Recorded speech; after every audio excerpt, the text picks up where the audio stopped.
So here we are again. So मैंने सोचा कि क्यों ना अपनी वीडियो के बाद जब मुझे बहुत सारे कमेंट्स मिलते हैं तो क्यों ना मैं एक Q&A सेशन रखूं, यानी कि सवाल और जवाबात का, जिसमें आप लोग मुझसे सवालात करें और फिर मैं उसके जवाबात दूं। अगर आपको लगता है कि मुझे एक वीकली वीडियो बनानी चाहिए सिर्फ सवाल और जवाबात की, तो मुझे ज़रूर कमेंट में बताएं कि मुझे ये ऐसा करना चाहिए या नहीं, and I will consider it. फ़िलहाल मैं ये चाह रहा हूँ कि बुध के दिन यानी कि वेंसडे के दिन मैं एक वीडियो पब्लिश करूं जिसमें पूरे एक हफ्ते के सवालात जो आप लोग मुझसे सवालात करते हैं वो मैं उसमें शामिल करूं और उनके जवाबात दूं, जिनके जवाबात दिए जा सकते हैं एटलीस्ट उनके जवाबात दूं। सो आज की वीडियो के लिए मैंने कुछ सवालात अलग किए हैं जो कि मुझे पिछले प्रीवियस कुछ वीक से मिले थे, तो उसका मैं आज जवाब दूंगा इंशाल्लाह। Let's start. शरियार खान ने बताया कि आपका बात करने का तरीका बहुत अच्छा है। Let me tell you mister Shahryar Khan के सबसे ज़्यादा मुझे जो क्रिटिसिज्म मिलता है वो सिर्फ और सिर्फ मेरी आवाज़ की वजह से मिलता है, and thank you so much for that. Maliha Agha ने कहा कि inter conversion of mass energy पर भी लेक्चर दें। One of the best topic है ये, मेरा बहुत फेवरेट टॉपिक है inter conversion of mass energy, क्योंकि इससे बहुत सारी एप्लीकेशंस हैं हमारे पास हमारी नॉर्मल लाइफ के अंदर साथ साथ गवर्नमेंट लेवल के ऊपर भी, कि जैसे कि हाइड्रोजन बम वगैरह होते हैं, न्यूक्लियर बम्स वगैरह बनते हैं, ठीक है। सो बहुत इंटरेस्टिंग टॉपिक है, मैं बिल्कुल ही करना चाह रहा हूँ, लेकिन प्रॉब्लम ये है कि ये इतना कॉम्प्लेक्स टॉपिक है कि इसके लिए बहुत सारी वीडियोस की सीरीज़ मुझे बनानी पड़ जाएगी। यहाँ मैं ज़रा एक बात बता दूँ, मैं E=mc² की वीडियो बनाना चाह रहा था तकरीबन आज से 1 महीना पहले, तो मुझे अंदाज़ा हुआ कि मुझे 4 और वीडियोस पहले बनानी पड़ जाएंगी in order to like make you explain के E=mc² कैसे काम करता है। देन मैंने जब रिसर्च स्टार्ट करी तो मुझे अंदाज़ा हुआ कि नहीं, वो 4 वीडियोस भी इनफ नहीं हो सकती हैं। सो फिर मैंने पार्ट्स हटाए, फिर मैंने उनकी जगह उन वीडियोस को एक डिफरेंट टॉपिक्स के तौर पे अपलोड किया। फॉर एग्जांपल कि आपने मास वर्सेस एनर्जी देखा, बहुत ज़रूरी वीडियो है वो भी, अगर E=mc² समझना चाहते हैं तो। इसके साथ दूसरी वीडियो थी मेरी energy and potential energy and kinetic energy की, बहुत इंपॉर्टेंट वीडियो है अगर आप E=mc² समझना चाहते हैं, क्योंकि E=mc² में मास भी मौजूद है और एनर्जी भी मौजूद है, तो दोनों का मालूम होना ज़रूरी है इन ऑर्डर टू अंडरस्टैंड कि एक्चुअली आइंस्टाइन की इक्वेशन कहती क्या है। Okay, so thank you so much, I will do a video very सून।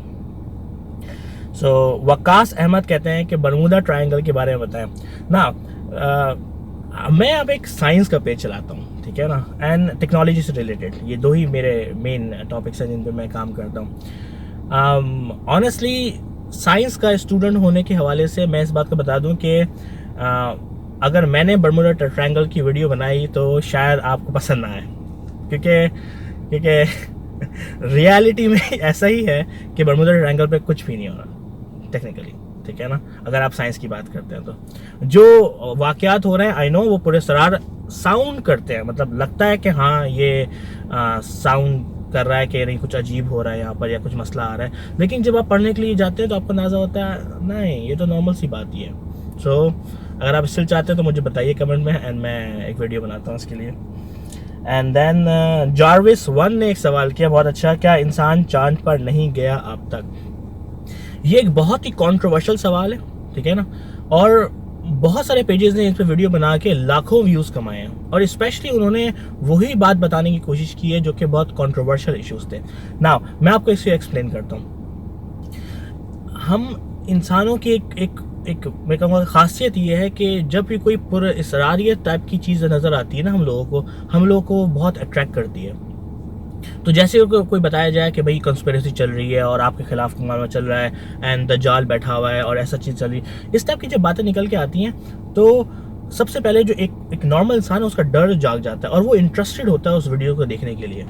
ना अब मैं जब चांद के हवाले से बात करूं तो कहते हैं कि अभी चांद फिर से क्यों नहीं गए उसके बाद, और अमेरिका ने बिल्कुल धोखा रचाया और हॉलीवुड के साथ मिलकर वीडियोस बनाई ना। इमेजिन करें अगर अमेरिका चांद पर नहीं गया, सही है ना, मान लेते हैं कि ऐसा ही हुआ, इमेजिन करें कितनी बड़ी अपॉर्चुनिटी है ये इंडिया के लिए, चाइना के लिए, रशिया के लिए, in order to prove America wrong. इस वक्त ग्लोबल वॉर चल रही है एक तरह से, जिसको साइबर मतलब डिजिटल वॉर कर लें, आप इसको कुछ भी कर लें, कि हर एक मुल्क दूसरे मुल्क से आगे बढ़ना चाहता है।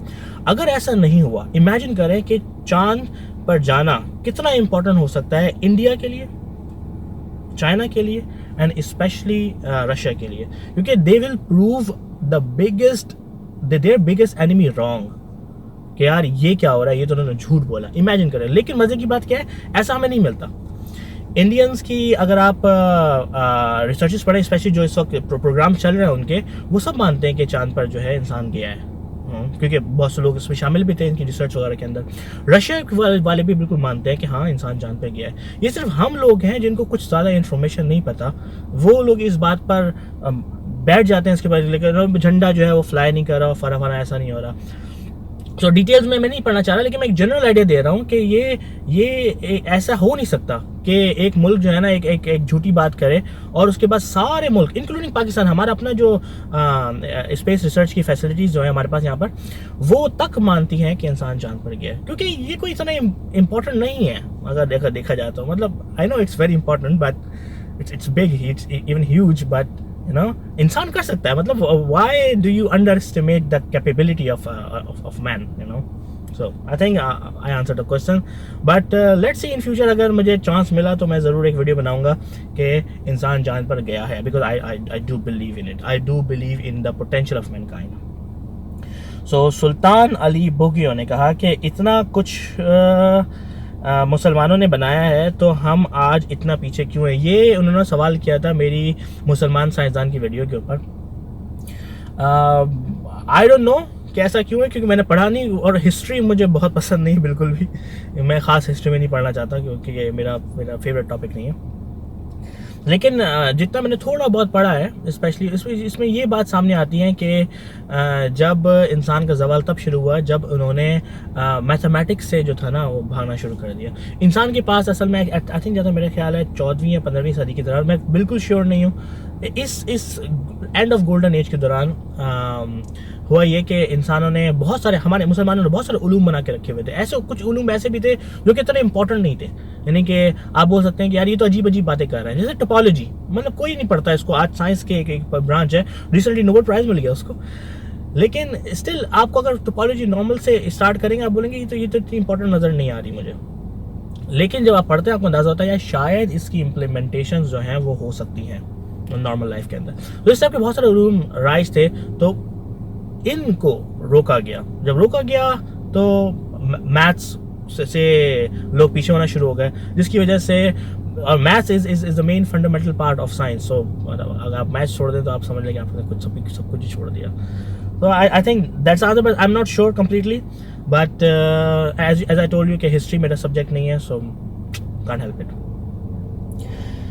ऑन मोहम्मद ने सवाल किया कि